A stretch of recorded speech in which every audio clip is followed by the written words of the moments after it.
Welcome to the first hands-on with the PS5 controller and a live gameplay demo of new PS5 gameplay with the controller. And we also have a direct comparison between the PS4 controller and the PS5 controller. You're going to want to watch the video through to the end and watch it in 4K if you can. Let me know your opinions on the controller down below, and if you're getting a PS5 this year, then let me know by clicking like on this video. DualShock, and I've got that here, my PS4 Pro DualShock. This is a form factor that really has been around since the original PlayStation. In various different forms. There weren't analog sticks back then, but the DualSense introduces a couple new innovations, and having played it here for a couple of hours, I'll kind of summarize those for you before we get into some gameplay. The big things that I've noticed are the adaptive triggers, the L2 and R2. So outside of the game environment, you just kind of pull these down like any controller, but when you're in a game, there's actually the possibility to create tension points or haptics inside of these adaptive triggers. So imagine pulling this down and feeling the pressure from a bow in a bow and arrow, or even in an action game, pulling this down and feeling active reload points, where designers can actually create tension points as you pull this down at certain percentages, and give the player feedback. Controller are the haptics. So PlayStation had Rumble for quite some time, but the haptics add another layer to the experience. It's not just sort of one rumble point. So it's not just kind of on or off.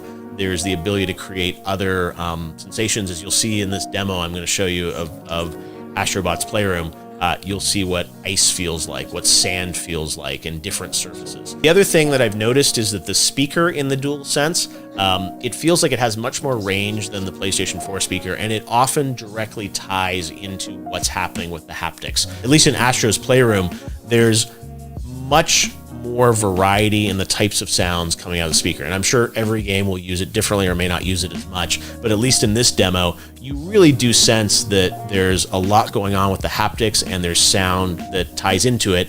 And then when you combine that with the Tempest 3D engine in PlayStation 5 for the speakers, the sort of harmony between the controller sound and what's happening in the PlayStation 5 is really, really unique and interesting. What we're going to check out is Astro's Playroom, and that is the game that comes packed with the PlayStation 5. It is pre-installed on the system. You don't even have to download it.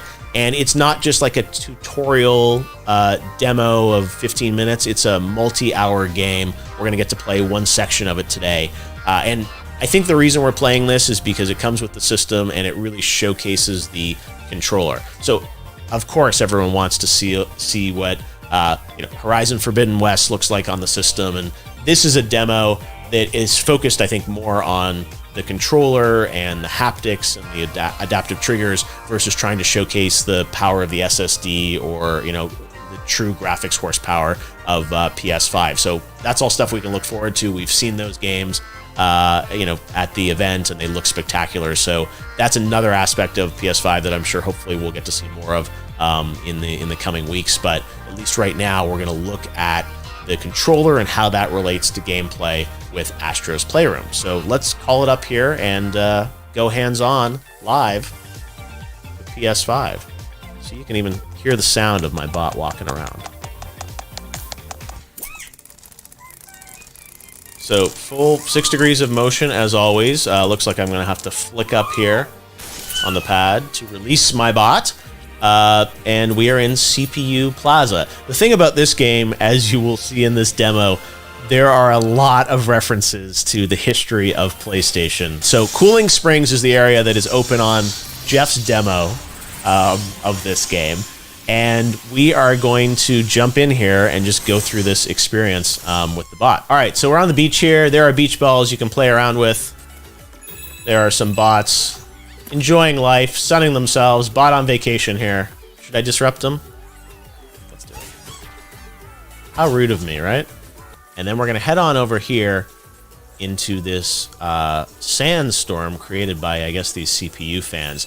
And again, when you get into this environment, I'm static here, but you hear the crisp sounds of sand coming at you. There's a tension in the controller from going over this sand environment, and then you push further in. Here we are. And look! The rubber ducks are back! Remember the duck demos? PlayStation 3, I think that was. Rubber ducks. All right, so I have this suit, and I'm going to push up on the controller to zip him up. This is the frog suit. And this frog suit shows off the adaptive controllers. So I'm going to move my controller left and right. And these adaptive triggers are really, really cool. And I've never felt something like this before in a console controller. As you push down on the controller, there's tension now in these adaptive triggers, and it's programmable. One thing that I think is really fun about this demo is it makes you think of how these technologies are going to be used in other games. So you think of Ratchet and Clank. I mean, obviously a lot of this gameplay similar in style to a Ratchet game. So you think of all those crazy graphics that we saw on the stream, but with this type of control and this kind of fun. So now we've made it to the frozen pool area of Cooling Springs. And here, we're going to pull down on this. And again, you see this ice, but you hear a storm literally inside of the DualSense, and sort of a small little rumble from the haptics. Little ice shards here. As you go past every ice shard, you hear the little tink of the ice shard. I wonder if I put this up to the mic, this is not ASMR, this is PSMR. Do you guys hear that? His little footsteps? All this is coming out of the controller. Got a checkpoint here. Now this one, you actually have to blow into the controller. Again, this one, you pull back, just like a bow and arrow almost. And look, I unlocked a PlayStation 3. I have a PlayStation 5. Well, I had a lot of fun playing with the DualSense controller and Astrobot. And I wanted to get a little more information on all things PlayStation. So joining me now is the worldwide head of marketing at PlayStation, Eric Lempel. Eric, how we doing? Hi, Jeff. How are you?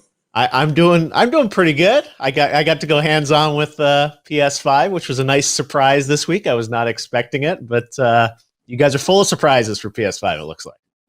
Yeah, and you're one of the first to actually touch the DualSense outside of the company and the developers. I'd love to know what you think. This is a big thing for us. Gamers are very excited about PS5. I think we saw even this week there were rumors that pre-orders were happening and the Twitter lit up. I don't know where these rumors start, but I have to ask you, are you about to press the button now for pre-orders? When can we expect to get our PS5? No, definitely not now. We don't know what happened there. We had nothing to do with it. I got a message from someone saying people are lining up at stores, and we had no idea why. So I think it's safe to say, of your viewers, we'll let you know when pre-order will happen. We will let you know. It's not going to happen with a minute's notice. We're going to, at some point, let you know when you can pre-order a PlayStation 5. So please don't feel like you have to go run out and line up anywhere until you receive official notice on how that'll work. So I don't know how that happened. Don't know who did it. Wasn't us though. So well, but look, I mean, as a marketer, I'm sure it's great to see there's that much anticipation for your product. Oh yeah, no, look, we absolutely love all of the PlayStation fans, and we're thrilled that they're excited about this product. And again, with this product, we're trying to bring them experiences they didn't think were possible. And you're experiencing some of that. One of the first people to experience that. I'm glad you had the experience that you did, because that's what we're hoping to get out of this. And unfortunately, given the current situation in the world, we would love to be out there having gamers start to touch the product. We would have done that in normal years. We can't do that. So it's really hard. I know a lot of people watching this, and they're going to really wonder, what are they talking about? They're going to be angry at me saying, why did he get one? Exactly. Why did Jeff get to do it? But I think it's really hard to describe. I mean, you've heard us talk about this, but now you've gone through the experience, and you can see it's different. One thing I wanted to ask you about, you and I have known each other for a long time, and I'm excited that you're in this worldwide role for PlayStation now to kind of unify the messaging around the world. And there was a new tagline for PlayStation that showed up in the event in June, which I think was the first time people had seen it. And can you maybe tell us a bit about this new kind of tagline, which is global for PlayStation? Certainly, and thanks for noticing that. That was actually the last bit of the show. That was the last thing you saw on the show was this new line, which is play has no limit.